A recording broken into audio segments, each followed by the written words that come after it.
Twilight, jesi li tu? Twilight!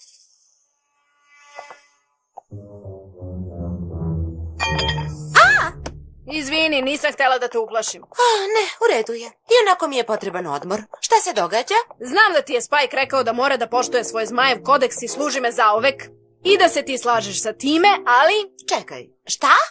Rekao je da ti je sve objasnio. Možda si bila malčice zauzeta kada ti je to rekao.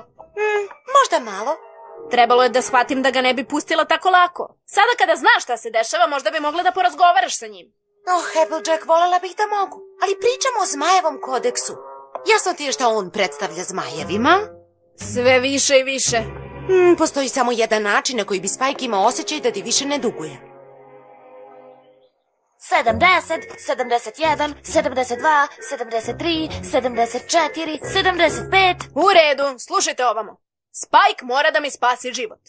I hoćete da te ispalimo iz topa prema osinjaku i tamo Spike u mrežu zahvata